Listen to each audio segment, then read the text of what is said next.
Yep. I would like to call this regular meeting, August 14, 2017 meeting of the Columbus Municipal School Board to order. We have a quorum present here today. I will ask Mr. Sparks if he would offer our invocation, followed by the pledge. Let us bow. Dear gracious and heavenly Father, we come now once more again, Lord God, just to thank you for another day. We pray now and ask, Father, that you will be with us as we convene into this meeting. We pray that those decisions that are made on this evening would have lived for you and you alone, Lord God. We pray that you would just continue to keep us all in your blessings. These and many other blessings you ask in your Son, Jesus' name. Amen. Amen. Please rise with me. Attention, salute, pledge. I pledge allegiance to the flag of the United States of America and to the republic for which it stands, one nation, under God, indivisible, with liberty and justice for all.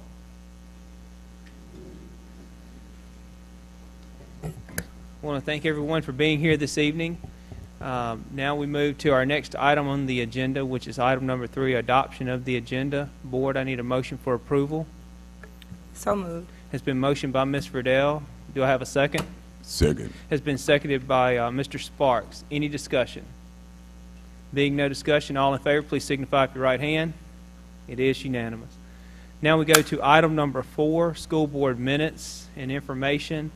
Board, we have 3 sets of minutes here: the July the 10th regular meeting, July the 12th special meeting, and July 28th special meeting. If we could, we'll just take them all as one motion, and I need a motion for approval. So moved. Has been motioned by Ms. Verdell. I'll make the second. Any discussion? Being no discussion, all in favor, please signify with your right hand.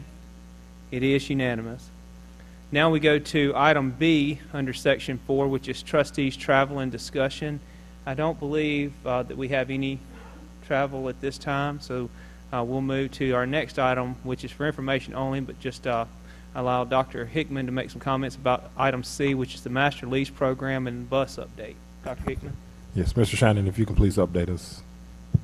Thank you, Dr. Hickman. Mr. President, Dr. Hickman, members of the board, we do have a brief update concerning our new buses that we have purchased. We do want to thank the board and Dr. Hickman for agreeing to purchase 10 new school buses this school year. That will be 9 regular school buses and 1 special ed bus through our state master lease program. We did begin this process back in April of this year, and we are finally seeing it come to fruition. We do anticipate our buses being delivered on or before August 28th this month. The rate did come in a little lower than we anticipated. We were anticipating an annual percentage rate of above 3%, and we did get that in at 2.58%. Our payments will be made in October and April of each year, and those payments are steady at $50,504.36, with the payoff being April 10th of 2027. So our students will be riding on brand new air-conditioned buses later this month, and we do appreciate the board and Dr. Hickman for agreeing to do that for us. Okay, board, do you have any other questions or anything regarding the master lease program or the bus purchases? Okay, thank you all for your help on that. Board, now we go to item D, which is the board retreat update. Just a couple of details to kind of echo what we discussed at our Wednesday review session. We will have our meeting August the 19th here at Brandon. Mamie Lilly will be coming to conduct from MSBA, and she is putting together the information to kind of help us build off of what we worked on last year. So just be ready to go Saturday morning at 8 o'clock. So, and the information, once she finishes up the final details, she'll send it to me, and then I'll have Ms. Velma post it to board book for us to discuss. Now, board, we go to our item E, which is the general obligation refunding bonds. I know we have Mr. Young here from the Young Law Firm who will come up and go over some of the details under item 2. But under part 1, and Mr. Young, if you want to come to the podium, just so if there's any questions you can help clarify. We went through the whole process of the partial refunding, working with Mr. Young's groups and his law firm, as well as working with Stevens and they were able to help us complete the transaction. Of course, tonight we have the final few documents that have to be completed to pull this to an end. And, of course, we went through the Moody's Investor Service. We had to pull together local information from the tax base, the county, other parts of it. And, of course, as they did their review, the school district, was A-rated, A1 rated, and we've got an A2 rating for this issue for the 2017 bond issue. And then, of course, that goes and shows us with the information that's provided as to where we stand with everything. Now, Board, do you have any questions regarding E1 before we move to E2? No questions. So we'll go to E2, which is the resolution approving the ratifying the issuance of GO bonds, refunding bonds of the Columbus Municipal School District, and of course approving the official statement. So, Mr. Young, I'll turn it over to you at this time. Right. Thank you, and appreciate the chance to be here tonight. We're putting the ribbon on the package. As you remember, back in July, the board adopted the resolution authorizing the teams to pull together some documents and to develop a proposal for refinancing the bonds. We did that. We came back. We had the bond resolution where the board approved the preliminary official statement and the details of the bonds, and authorized the team to price the bonds whenever appropriate. That resolution also authorized Mr. Spears and Dr. Hickman to sign the bond purchase agreement on the day that we priced, locking in the interest rates. That was done, and the bond purchase agreement was signed, locking in the interest rates. At that point, technically, the bonds were sold. What I like to do, though, is to come back and have what I call the ratifying resolution, which is what's in front of you, that just kind of pulls it all back together and recites the fact that the board had authorized this to happen. It ratifies the pricing of the bonds, the signing of the bond purchase agreement, and it approves the final official statement. The final official statement contains the details of the bonds, the information that we didn't know until the bonds were priced. And so tonight's given that final approval to the official statement. The other thing it does is a little bit of housekeeping. The bond resolution had authorized Dr. Hickman to designate the paying agent and the escrow agent for the bonds. And what you see in that ratifying resolution is also ratifying the designation of First Security Bank as the paying agent and the escrow agent. And you see the bank's fee schedule there, which is very reasonable fee schedule. So from here, we plan on closing on the bonds September 1. That's when the bonds will be issued in exchange for the underwriter wiring the proceeds. Substantially, all of the proceeds will go into an escrow fund that will be held by First Security Bank. And from here on out, the interest payments attributable to the refunded bonds will be paid out of the escrow fund rather than out of your debt service funds until the call date on those bonds, which is still about 18 months, 2 years away, when the escrow, the amounts in that escrow fund will be used to pay off the balance of the refunded bonds.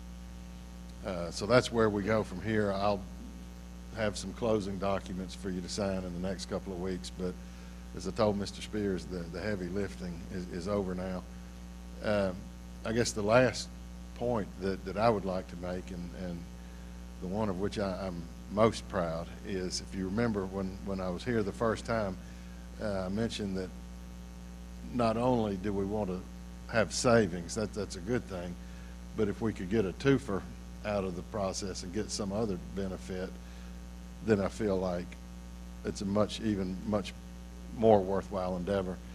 And so going through this process, and I'll tell you, particularly Ms. Holmes, Dr. Hickman, Mr. Spears were very helpful, and Mr. Dunn and Hemphill very attentive to whatever we needed. responded to questions, helped us think everything through, read over the documents. It was a very good team effort.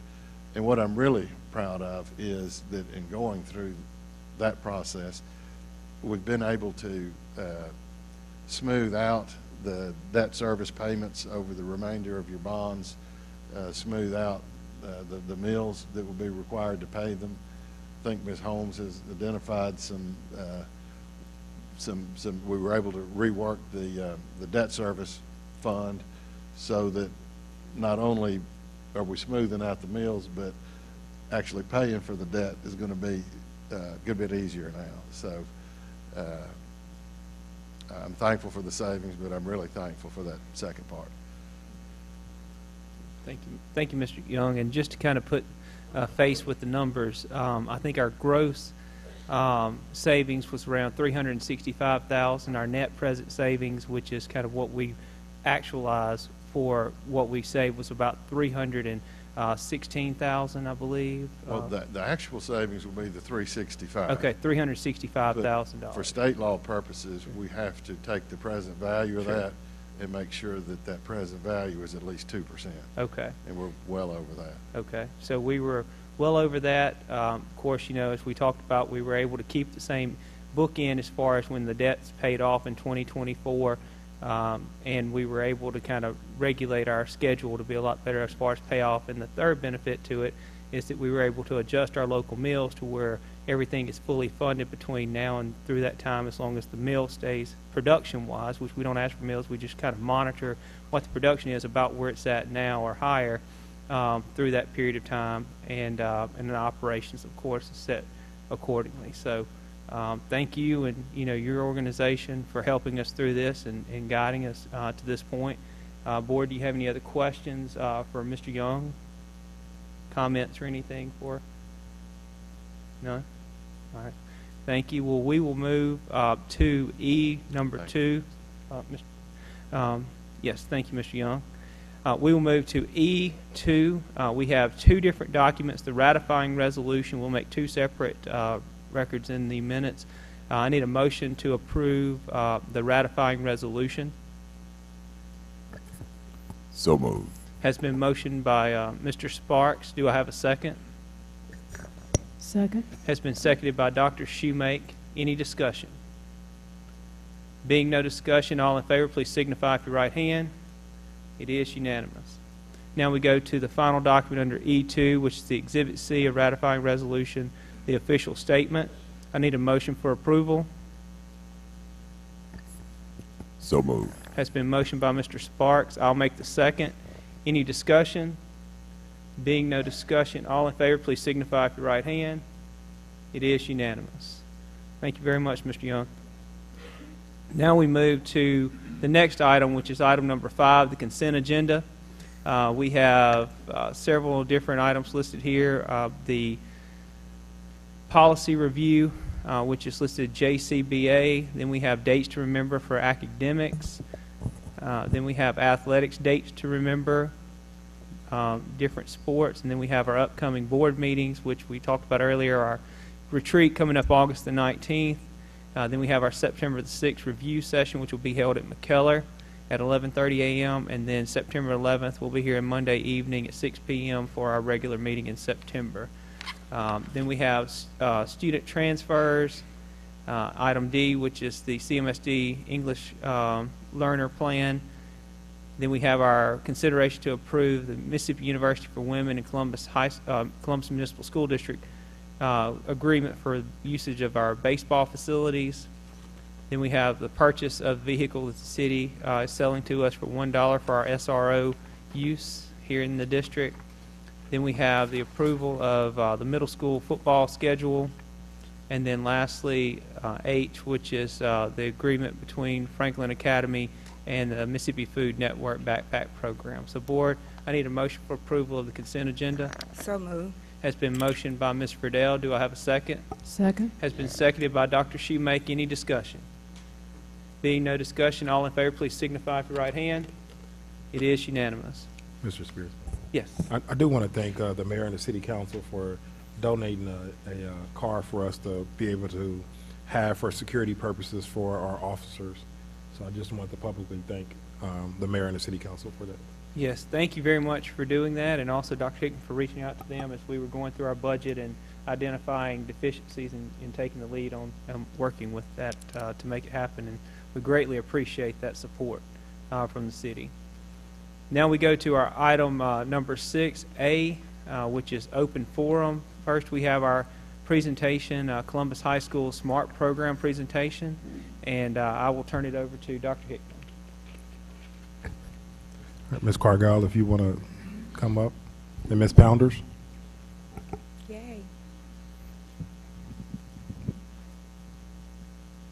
Dr. Hickman Board and all of our guests, it gives me great pleasure to introduce Ms. Pounders and also this group of students. Ms. Pounders is a teacher at Columbus High School, and this is a group of students that, along with Ms. Pounders, has taken a great leap.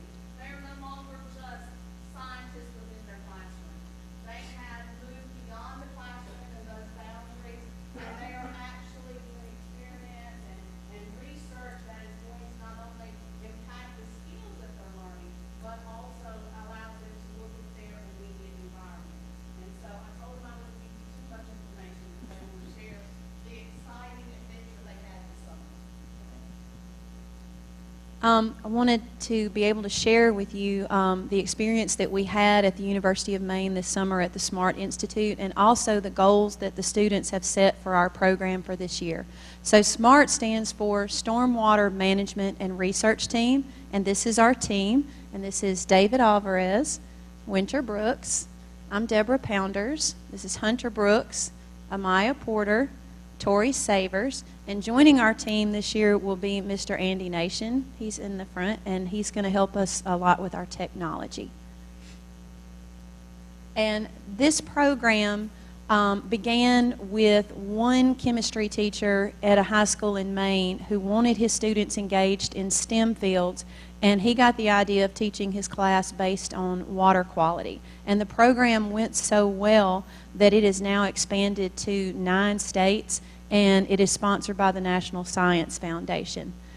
The big idea of the project is to engage students in STEM fields and to give them the tools and skills that they need to complete research projects, inquiry projects, and they'll be serving their community and also monitoring the health and safety of our water sources. 2 of the days that we spent in Maine, out of the week, we went and visited Acadia National Park. On the first day, it was more of just all the students from the different states, and it was a kind of a day so we could get to know each other, learn why we're all here, because we didn't know each other, and it was like a team building exercise. And on the second day we went, it was the day before we left to come home, and it was just us as a team. It was a very interesting day. We climbed a mountain together, and it helped us build trust one another, saying that we're going to be with each other a lot during this school year. So another part of the program was monitoring water. So basically, Pasco provided to us a couple of sensors, water sensors that monitor conductivity, dissolved oxygen, pH, and temperature. And basically all those water sensors get put together. They know how to assemble it. I don't. We were going to assemble it. We've got $2,000 worth of equipment, and we couldn't find the right size broom handle, so we're working on that. We did several educational tours while we were there. One was touring the campus of University of Maine. They have engineered their entire campus to completely monitor or manage their stormwater so that no pollution enters their water source. And so the parking lots are designed to drain a certain way, and all around the edges of the campus you have areas like this where the water seeps into the rocks so that it soaks into the soil, or they have special grasses that are really thirsty grasses that will drink a lot of the water. We also visited the wastewater treatment plant, and as you can see, the picture on the left, wastewater is what you think it is, only it smells much, much worse. that will stay with us for a long time. But they showed us the entire process of how they clean that water, and then in the lab on the last picture you can see that the water has been cleaned and then it is released back into the environment and it's completely safe. On Monday, we did water sampling at the Penobscot and Stillwater River. The Penobscot River was located directly next to the water treatment facility, and there we collected macroinvertebrae, and then we sorted them out into trays. And the type of macroinvertebrae that we found determined how healthy the water actually was. And then after we collected the macroinvertebrae, we did water sampling with the sensors that we showed you all. As far as sensor building, we had to build our own water sensors, and to be able to do that, we had to join a lot of wires and other materials for the sensor.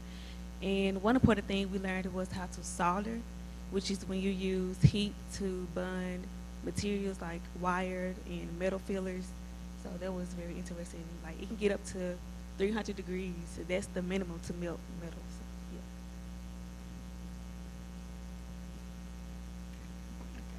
During our process of building the water sensors, we had to 3D print our own cases for the sensors.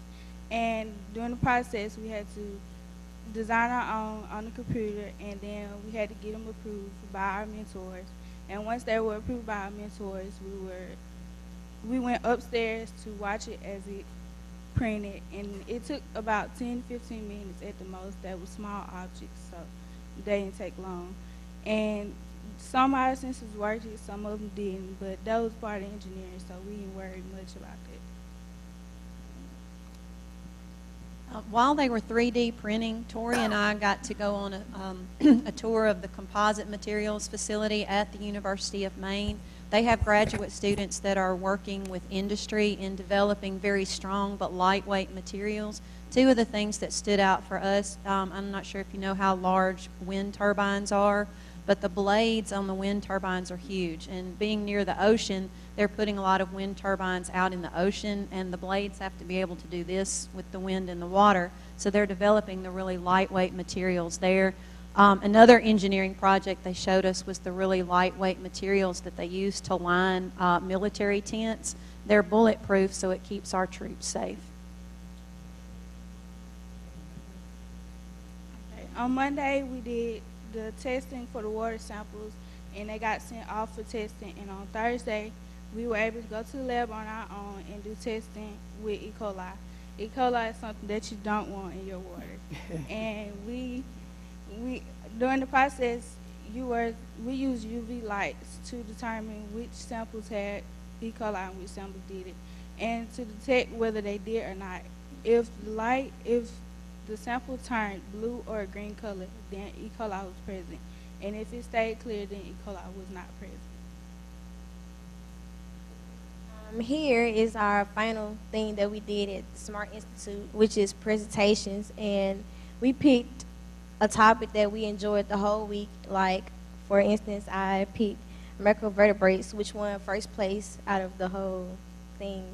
And some people did sensor buildings, others did other topics, and we had to present it in front of judges. We had to tell them why we picked it. We had to tell them all the things about it. We had to do it in like 2 to 3 minutes, and yeah, that's basically it. So the goals for the 2017-2018 school year is first to engineer safe access to water sites. We will be testing the Macby Creek. Second, develop research questions, collect data, and present conclusions to the community and other SMART participants.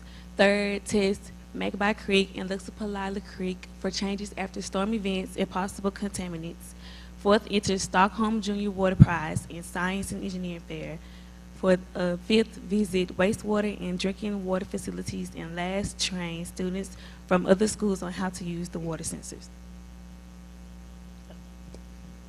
Special thanks to CMSD, Mrs. Cargile, our principal, NSF, National Science Foundation, Bangley College of Engineering, Tiffany Jordan, who was a teacher that went with us as a chaperone, Carrie James, who was a teacher at Langley College that started the program, Pesco, who donated $2,000 for us, and our parents for letting us go on the trip. And we wanted to say a special thanks also to Dr. Vamitra White. She's right there. She's our representative from the Bagley College of Engineering who brought this project to Columbus High School. Any questions, we'll be happy to answer.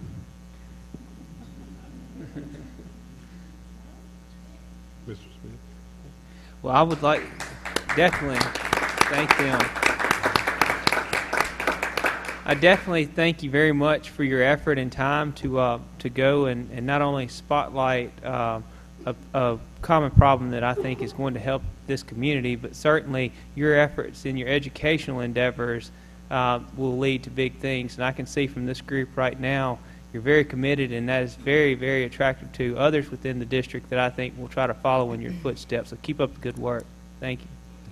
I'd just like to say to Ms. Pounders, thank you for taking on the challenge. When Dr. White was looking for a science teacher in Columbus, you were the go-to person, and you didn't have to accept the challenge, so we thank you for doing that. There's no extra pay, there's no extra accolades, so thank you. And to the team, I heard really great things that you went and represented not only Columbus, but the state of Mississippi really well. So my hat is off to all of you. And I hope some of you are going to be environmental engineers. There you go. That's my selfish plug. Yeah, I Good job. definitely want to thank some Pounders. We were glad that you moved up to the high school, that you grew up, no, that you moved to the, that you moved from middle school to the high school level to help in our science endeavors. Yeah. And our wonderful students. You guys were very articulate. Yeah. We're so proud that you represented our school district. As a superintendent, I'm very proud. My heart is pounding because I'm super proud of you guys.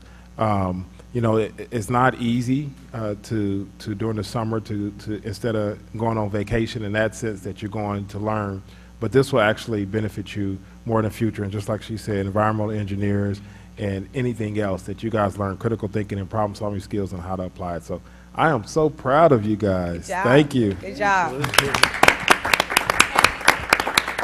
Yes. One last thing to say a testament to their commitment. We are going to have an environmental science class at the high school, and these young ladies and young men have agreed to take that class and train other students to do what they're doing. Wow. All right. All right. Woohoo! Very good. Bravo. Thank you very much, Good board job. members. Thank y'all. Good job. Those are some of our finest.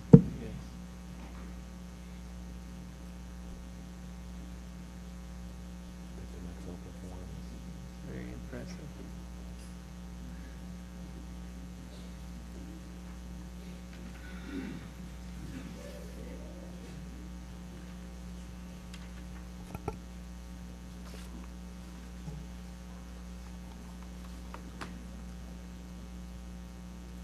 Let's see.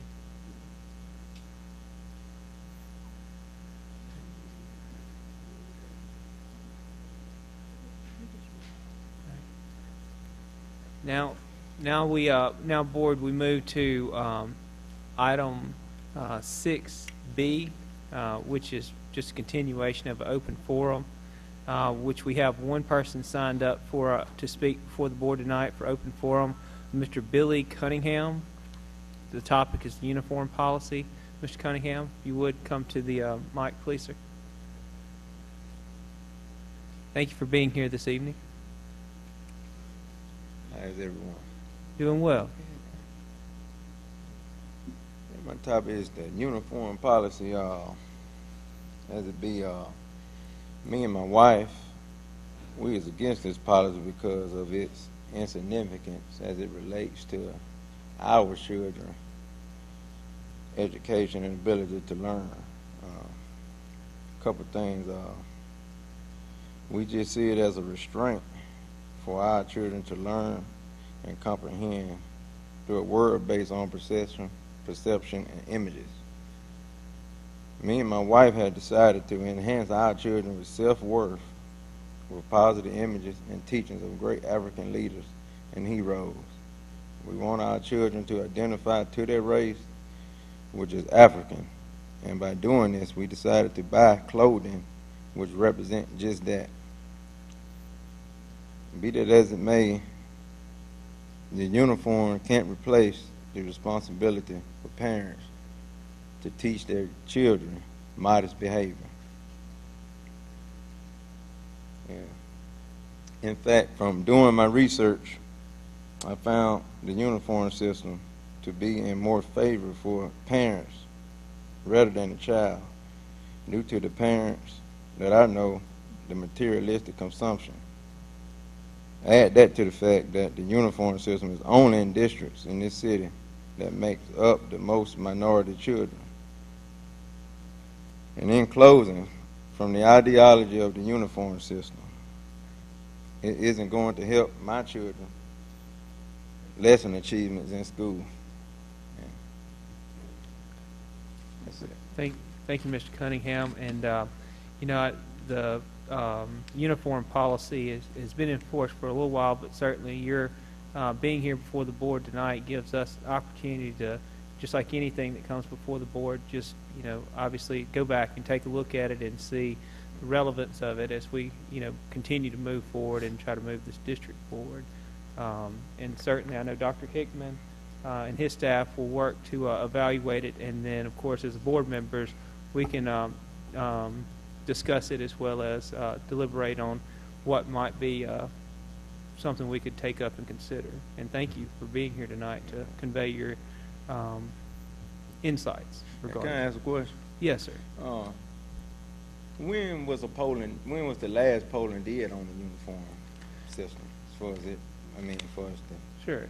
If I'm not mistaken, it was back somewhere around 2008, 2009, but we did change the, and add in a, I believe it was gold and purple or something like that back around 2000. And school T-shirts. And school T-shirts around 2012, 13, somewhere in that range. Mm-hmm. So, I mean, I think that it is certain, and you, by you know, bringing it to our attention, go back and evaluate those discussions. And we do survey parents when we develop the handbook. And so we, even though it's a board policy, we do survey the parents and they always put input on our handbook. So that's yearly. Okay. Well, good. Well, Mr. Cunningham, we will take this matter under consideration, and certainly as the board talks about it, and of course Dr. Hickman, you'll receive some type of communication from Dr. Hickman regarding what we may consider in future meetings. And I appreciate you for being here tonight. Okay, so if I send my children with something resembling, such as the shirt I have on now. Sure. If I send them to school with that, are they going to be punished for that? Or? It is a violation of board policy. I mean, it would be at this point, yes, sir. It'd be a violation of board policy because we do have the specific uniforms that have been put together that would be acceptable for wear at this particular point. But by you bringing that to our attention, at least it gives us the opportunity to go back and evaluate different options as well as discuss what might modernize us to where we're at today. Mm-hmm. And there's wiggle room with bracelets and necklaces and those kind of things for kids to express themselves, hair bows, and belts. You know, there's wiggle room for kids to express themselves. Okay, I'm talking about more of images of Africanism and you know, of the culture.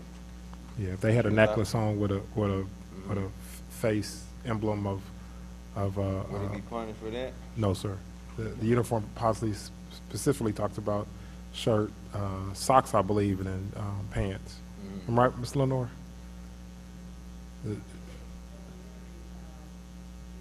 Coats.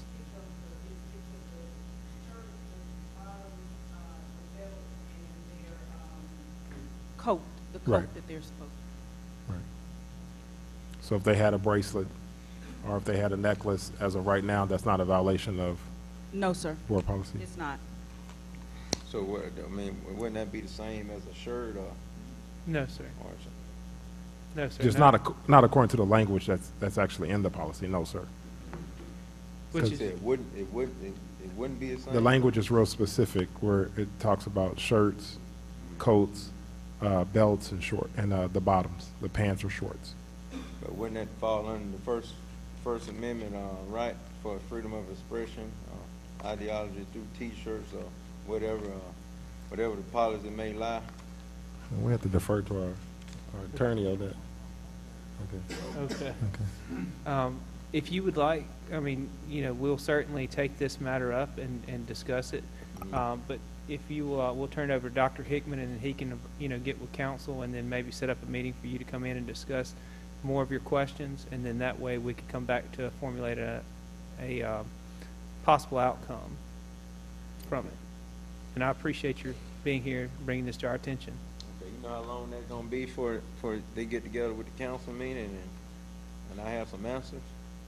I mean, that will be Dr. Hickman. I'll turn it over to him. I would hope that it would be within a, you know, relatively quick turnaround. I'll reach out and see the availability of our attorney and his staff, and then have my secretary coordinate the availability with you. So as soon as possible, that is a priority for us. Okay. Thank you. All right, thank y'all. Thank you very much, Mr. Cunningham.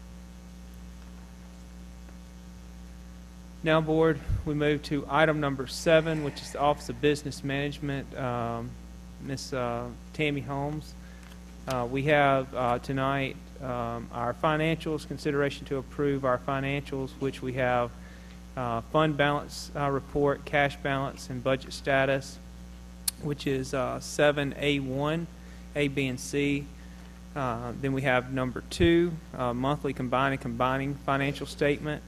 3, which is monthly revenue budget. 4, monthly expenditure budget. 5, certification and summary of reconciled bank statements.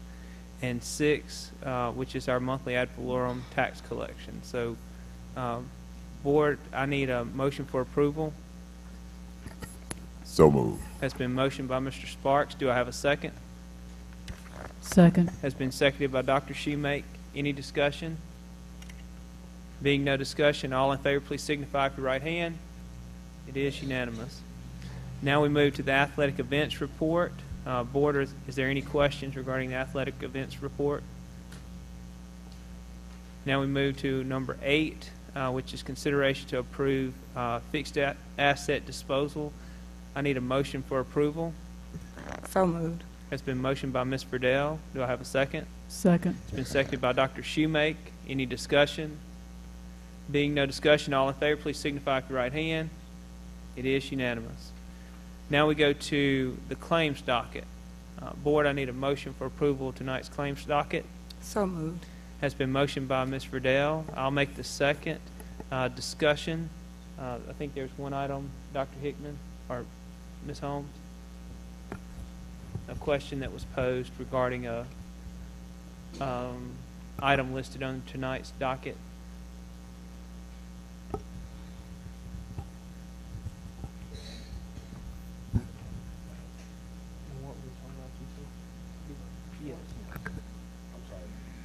I'm sorry, Ms. Holmes. Mr. Shannon, if we can talk about the situation that happened at the middle school. I apologize. Yes, sir, Mr. President, Spears, Dr. Hickman, members of the board, and I do apologize, Ms. Holmes, for that. We did have a situation at the middle school in which we felt would place our students in a unsafe condition this summer, dealing with mildew.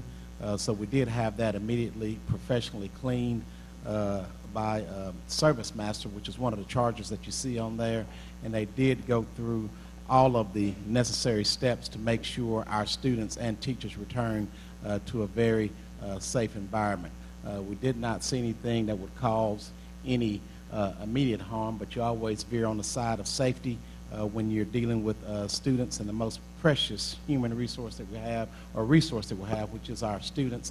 So we did have that done by a professional organization and go back and inspect. And so we're very proud to say that our students and teachers return to a situation where they can have the best learning environment possible. Yes, and that's why it was the tune of $46,000, I think, was the red flag. But yeah, because of that, I mean, we want to make sure that we also get that approval that it has a clean bill of health. Do you want to explain how it happened? Because it was with the board, the question was, it was a differentiation of why didn't the insurance cover it as opposed to why it had to be out-of-pocket costs. And I think the insurance was clearly saying that if it was an accident like a leaky roof, Ms. Holmes, I think they were saying if it was an accident like a leak roof or if it was caused by those natural causes, the insurance would have covered it. But because it was caused by the cleaning of the carpet, which we tried to relate it to, they always clean our carpets over the summer months. But because it was so hot that it didn't dry enough, it just sat there and mildewed.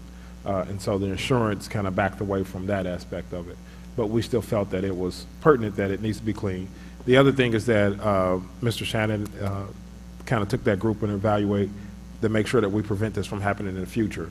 And I think we're looking at getting dryers and those kind of things that we already have at the high school to see if we need to take it to those areas. Am I correct? Couple questions I have about it is, number one, you said they cleaned it. Who cleaned it? Our custodians. Okay. And when that happened, how long was it before it was noticed that this had occurred? I mean, were the custodians the ones that discovered it and cleaned it, tried to clean it, and then we turned it over to Service Master, or? No, sir. The custodians cleaned it at the end of June, and the Independence Day holiday took place, which is their normal process. They come back and get ready for the opening of school the week after, and that's when it was discovered. We did the initial cleaning like we normally do every year, and we haven't had this problem at all. But once we discovered the issue, professional crews were called in to evaluate and give a recommendation. It was nothing. We're not certified to clean mold in that sense, and we didn't want to risk, just trying to clean it to the best of our ability to cut corners. So we do apologize for the cost, but we want to make sure that our children are not in a school where there's any aspect of mold. No, I completely agree with that. And the other question I have is just being between $5,000 and $50,000. Did we follow the correct procedure on who we hired? Mr. Dunn, correct me if I'm wrong. Does that apply for this type of service, or am I thinking of? No, it's not. Okay. This was a service. Okay, just making certain that It wasn't a purchase like a commodity. Right. Okay, just making certain. All right. But Board, to Mr. Spears' point, Yes. to make sure we get the best and price and the best service, we did go out and secure 2 quotes as normal, just to make sure we did know what we were dealing with. So we did follow that protocol. That makes me feel a lot better. Yes, sir, I knew it would. Okay. All right. I do have a question. Yes. Now, none of our custodians were exposed to the mold. Am I right?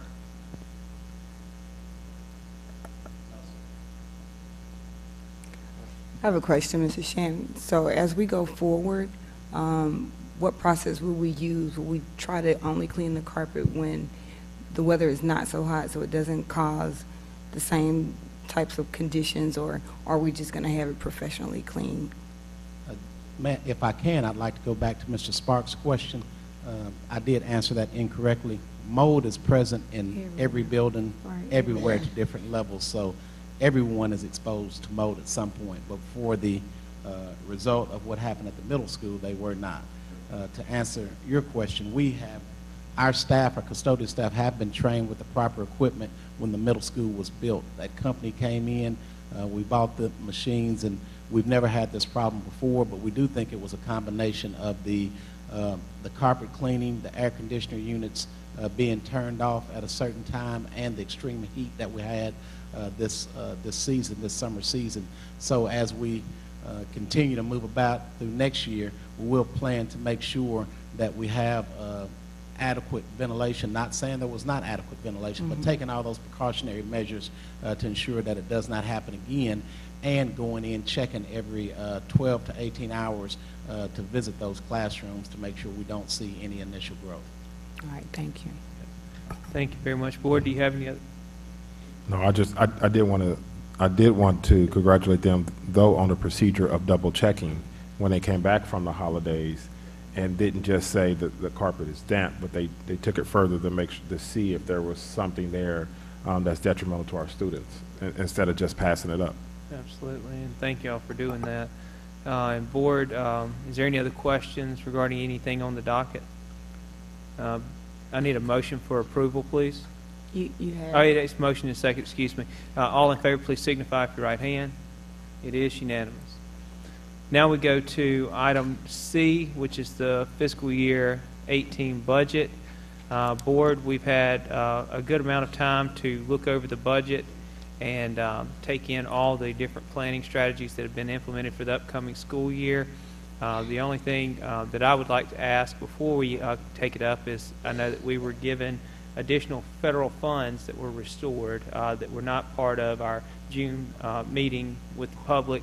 And if I could, Dr. Hickman or Ms. Holmes, be able to kind of spotlight some of those funds that were returned to us, identify them, and also how they're going to play into this coming year's budget.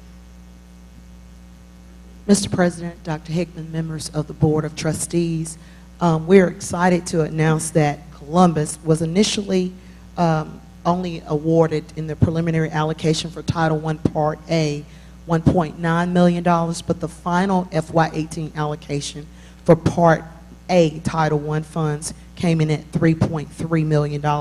So we had $1.4 million restored for Title I Part A. We initially thought that no Title II funds would be received by the district.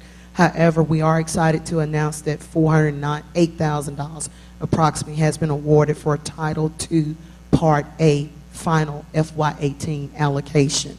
With those funds being reallocated to the district, we were able to move 3 of the curriculum coordinators from district maintenance back to title. And with that, that's $187,000 savings to the district that we would have initially had to incur. But the numbers do reflect those curriculum coordinators in the district maintenance budget at this moment. We will make budget amendments to correct that when we finally get those people added to the payroll and moved to title. And I think a significant point, or I guess undercurrent theme that I don't know if the board is going to ask it, but we'll just bring it to light. One of the way the budget was set now that I think we have to have 500, we're in a deficit of 500,000 or to the good, something. Right. And so part of the strategy of moving the curriculum coordinators to the federal budget that 180 will take up that space. And then we also have Sanderson Plumbing, once we receive, and that's like 250. And then also any extra collections that we have should, and your language at the end was, what was it? You said it would yield an excess, I don't know what you said. Excess collections, we're anticipating about $240,000 in excess collections, $225 for Sanderson Plumbing, $187 for the curriculum coordinators.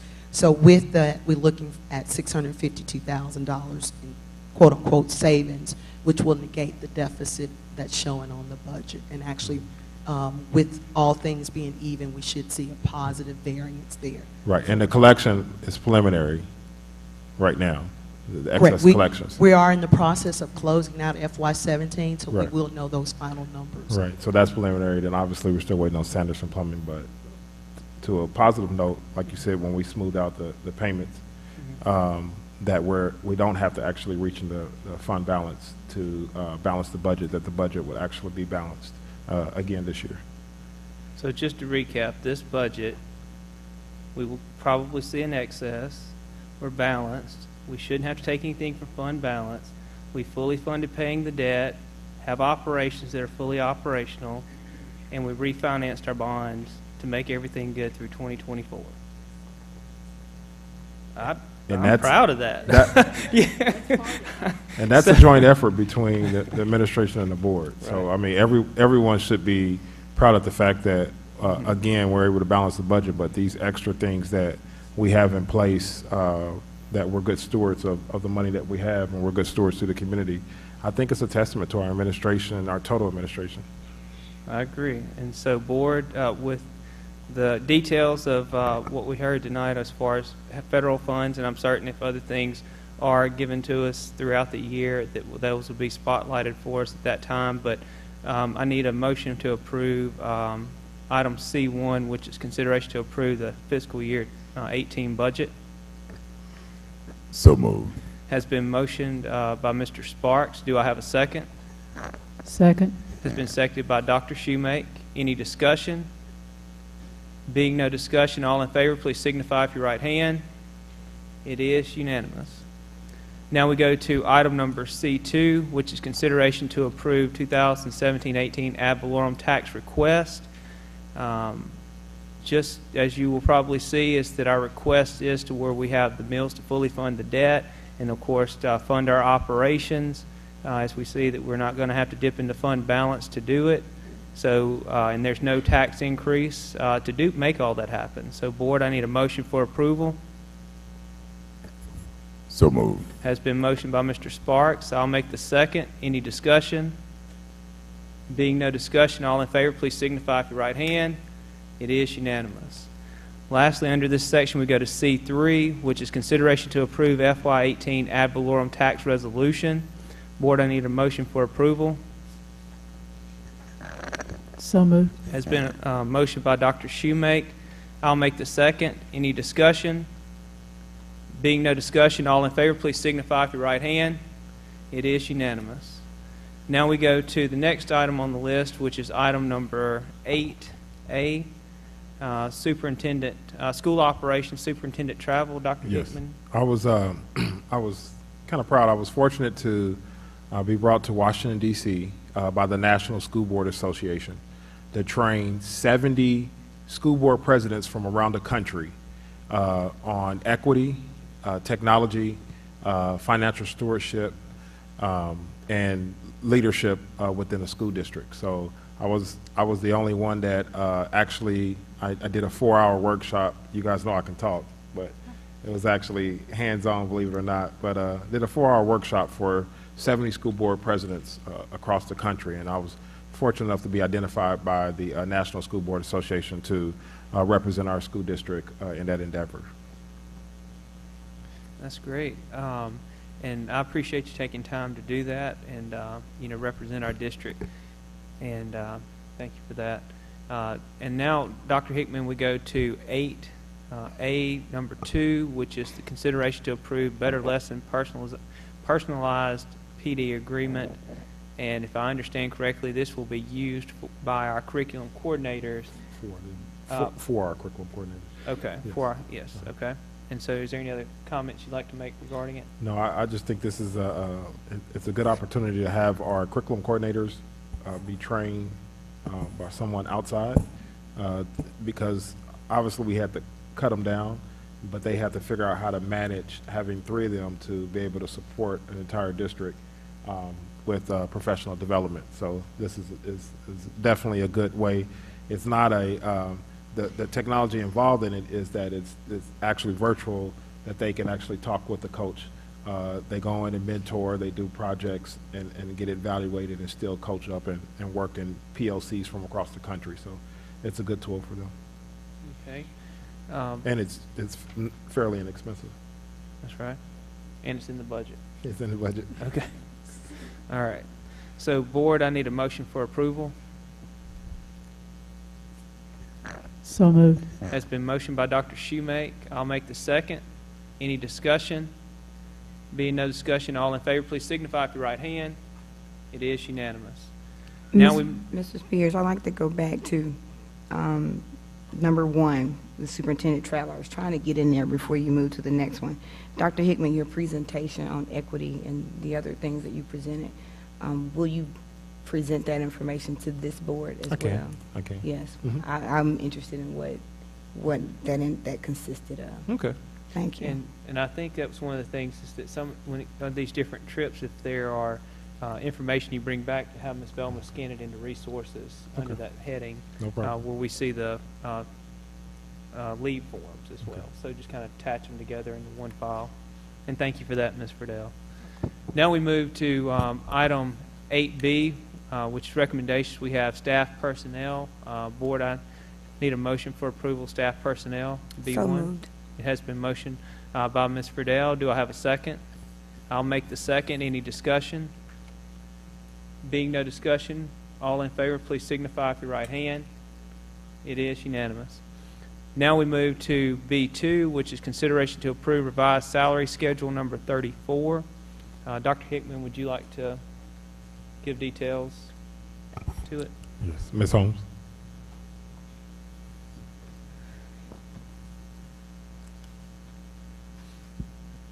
All right, Mr. President, Dr. Hickman, members of the board, before you should have a revised schedule number 34, which is our supplements for additional duties.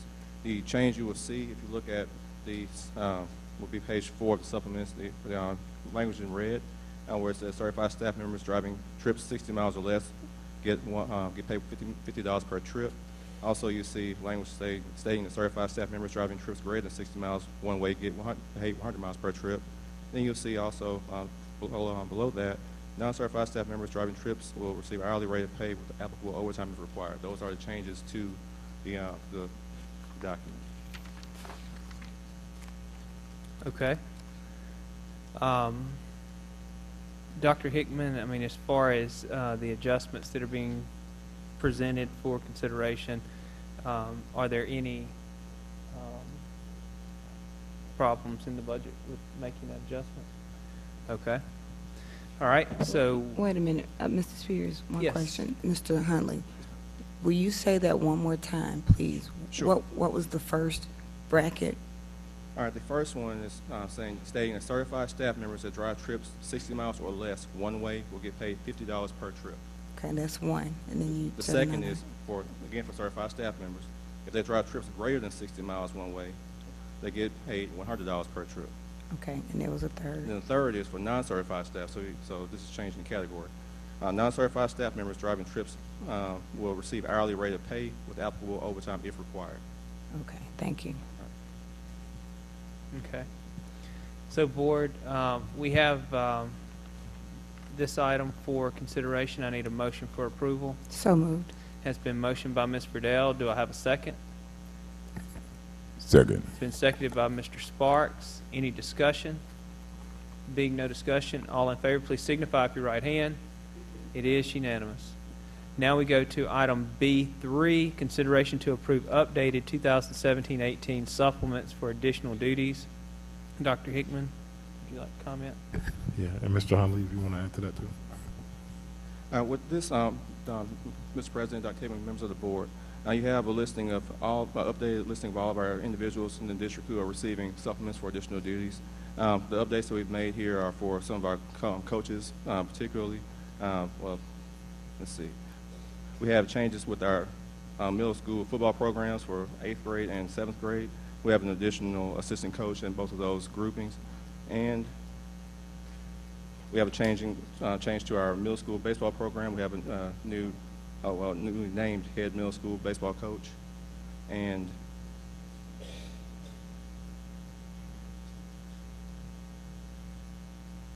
I believe those are all the changes we have this time. Okay, and so just to understand what we approved when we were doing the salary scales, we're adding more? No, sir. Now, these are the same spots we started out with at the beginning of the year. We're just filling in for places that we all had right, more I changes. just wanted to make certain Sorry, that but the we're dollar just filling amounts had not, okay. No, sir. All right, so board, with the explanation and details, I need a motion for approval. So moved. Has been motioned by Ms. Verdell. Do I have a second? Second. Has been seconded by Mr. Sparks. Any discussion? Being no discussion, all in favor, please signify with your right hand. It is unanimous. Now we move to, let me see here, we go down to 8C, which is our goals updates. Dropout report goal number 1, no report for July. Because no one drops out over the summer. Right. Right. Then we go to C number 2, which is the school safety report, number of accidents occurring by school. And, I mean, there's nothing to report there either. And now we go to our next item, which is under number 9, Office of Instruction and Assessment. We have A, which is update regarding our release of the 2016-17 school year state test results. Yes, Ms. Murray, if you could please come up. Thank you for being here. Thank you. Good evening, Mr. President, Dr. Hickman, members of the board. Just a few things that I want to go over is regarding state test results. Individual student response sheets will come to the district tentatively the week of September the 18th. and working with principals right now to ensure a plan is in place for our parents to receive the student sheets. It's also tentatively districts will receive accountability ratings for schools the last week of August. This information will be embargoed for the month of September. And MCAS 2 results from pre-K and kindergarten spring 2017 assessment. They will be released to the State Board of Education in August and then to the public afterwards. And the results from the third graders will be released at a later date, not given yet. And then changes to the state test requirements. Testing now has a new acronym. It's MAAP, which stands for Mississippi Academic Assessment Program, and the MAAPA, which is for the our alternately assessed students. The MAAP ELA writing will be given online this year. MD is planning on having available online practice for students. CMSD will be using a typing agent program to help make sure our students are up to par with the keyboarding. The U.S. History and Biology test will now be referred to as MAAP History and MAAP Biology, and both of those will be given in the Nextera platform, which is the Questar, which is the same for all of our MAAP tests. MDE is working on getting a practice test in the platform for the MAAP history test so that our students can practice with that. New science standards are out, and our teachers are being trained on how to use these standards by our science academic coach. And the science test will be based off the old science standards for this year, and will include field-tested items also in the spring testing. The third grade reading assessment will be in the MAAP ELA test again this year. For the school year 2017-18, there will be no changes to the cut score for passing. Students must score a level 2 or higher to pass the test. For 2018-19 school year, students will need to score a level 3 or higher to pass the test. And as in the past, anyone not passing the MAAP ELA reading portion in third grade will be given the opportunity for retesting through the MCAS portal, as well as Summer Academy being offered for retesters who do not pass the test. Do you have our percentage of students at the end of this year that pass the third grade reading gate? I do not have that with me at this time. Okay. I can make sure that yeah, if is we can given. Report that the next. There's a couple of things that I think the board needs to be aware of, and you can chime in if I'm wrong. That there are going to be at least three new tests. Social studies, high school social studies is different. Am I correct? The science is going to be different, and it's one more. Is it the biology? Yes. Yeah. So those assessments are going to be different, coming on the horizon. The other thing is that they unfortunately are changing, the reason why it's so late, because we originally should have received the assessment results by now, and obviously to be able to help our students to know where they were at and know how to grow them. But as a state, a lot of people didn't do well across the state. And so right now what they're looking at is trying to figure out how to change scores, or do they go back to percentages. It will hurt the fragile districts like us. It will benefit, other districts so that are not as fragile as we are. So there's a meeting that's going to go on tomorrow that they're going to try to decide some of those things. And so the state is kind of moving the target around, which is unfair to some of us, that we feel our principals have worked real hard to educate our students. But I guess it is what it is at that standpoint. Is there anything else that you want to add? Because I know that, like I said, the science test all the way down, or the standards have changed, so there's going to be a different platform for the science test as well, right? Right, because we're changing companies of who is giving the test in the science. So our high school will have a different learning curve. Our high school students will have a different learning curve for the social studies test. And the science is district-wide from elementary to high school, or is it just the biology at the high school? The 5th grade, the 8th grade, and the biology. That's right. Couple things, just to be clear. So the test results for this past school year will be released to the district at the end of August, but they will be under embargo until the end of September. That was, we were told tentatively. They have not even set that in stone yet because of what Dr. Hickman said. They were still trying to figure out where they were going to go with that. But right now, that's the plan. And originally, that they release it to us in embargoes is so that we can catch any errors. Right. So you have 30 days afterwards to catch errors, to submit errors, to, what is that called, when you disagree, to submit a rebuttal. Yeah, when you submit a kind of a rebuttal to say that we think our scores are different because this student hasn't been, where you added these students or you didn't count these students and those kind of things. So to clean up the data, you have about 30 days to clean up the data. All right. And so at the next meeting, you can come back and kind of give us a little bit more clarification as to kind of where the target has moved from now till then. Yeah, everything is still tentative, and obviously we cannot talk about embargo scores. Sure. But the cut scores, is that public? Would that be public if at all when they publish it? Yeah. If it stays where it is, there's still talk about it being moved, so we don't really know yet. Right. Right. It's all up in the air. Okay. All right. I have a question. Yes, Ms. Riddell. Ms. Murray, how are you? I'm good. So will we still be taking the test, like the Biology 1 test, at the end of the semester that you took the class, or will you have to wait till the end of the year? At the high school, you'll still do it, biology, in the end of the fall semester if you took it in fall. Okay. All right. I heard you say that they're going to give us study guides at some point. That is, the only one they talked about was the U.S. history one. And it's really something that they've already had in place. They're just going to adapt it to try and put it on a platform where our children are being tested so that they are used to that testing format.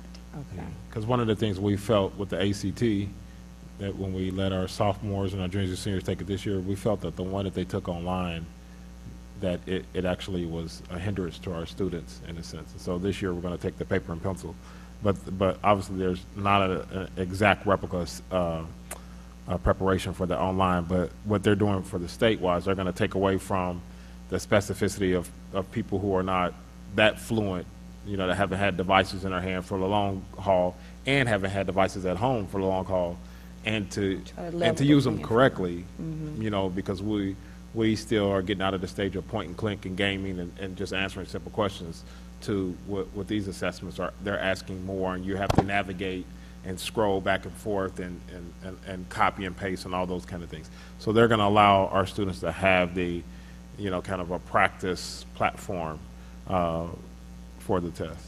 We just have to make sure that all of our students will allow the opportunity to practice. All right, thank you for that. And just so that I understand, as far as technology, we're going into our third year of everybody at the high school having a computer in their... Not a third year of everyone. So we started out with our freshmen, right. And then sophomores. So they should be juniors. And then we decided to give the other devices to the seniors of last year. So it wouldn't have been everyone, but yeah, we're 3 years into it to where our juniors now and our sophomores have had it their entire school year. Well, and I guess that's my thing, is that we're trying to build and cultivate the fluency that they need, and that's kind of the point. Yeah. And you guys made the right decision, especially when they're able to take it home. Right. That's the difference between other students who have it at school, but they don't get to practice those skills at home. One of the things, and I received your phone call, Ms. Cargill, but the other thing that we're taking it even a step further, where we have a platform, Schoology, and Schoology, now the kids are able to submit lessons. I mean, they're able to do everything just like a college student, or just like taking online courses, obviously with the real teacher, but they're able to do those back-end things where they start to get even more fluid and more responsible with submitting information and handling information and reading and assessing, take assessments and all those kind of things on this platform. So thank you guys for allowing us to have that. Okay. And board, is there any other questions?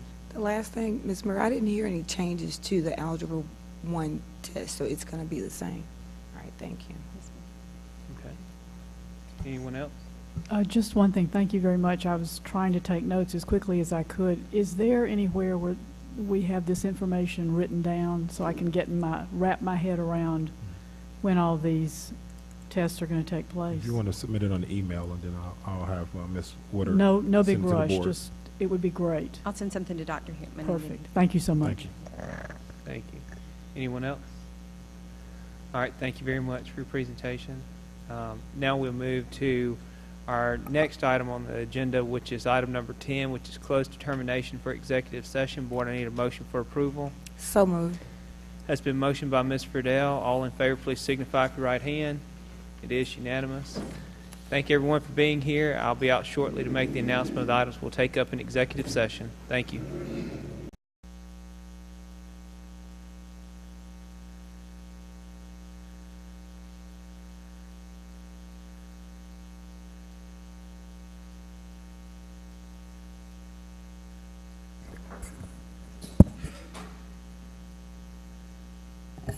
I'd like to welcome everyone back. We did have some items that we attended to in executive session.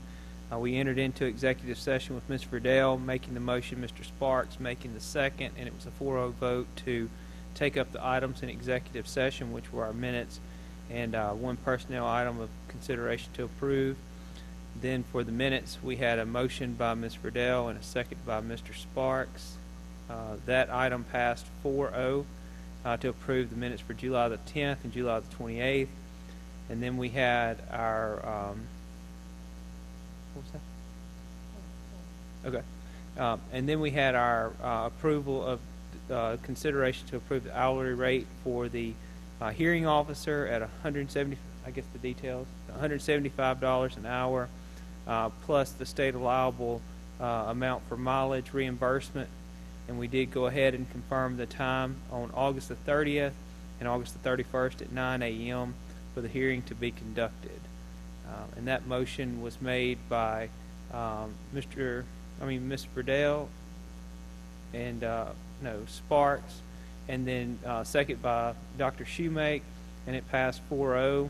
And then we returned to regular session with Ms. Friedel making the motion and Dr. Shoemake making the second, and that was a 4-0 vote. So, board, that brings us to our last item on the agenda. Can I Yes. just say that I believe it was Verdell and Sparks on the mileage and the rate. That's correct. Yes. Not Shoemake. I apologize for that. It was Verdell and Sparks, and it was a 4-0 vote. Right, that's correct. Okay. Now it leads us to our last item on the agenda, a motion for adjournment. Board, I need a motion for approval of adjournment. So moved. Has been motioned by Mr. Sparks. I'll make the second.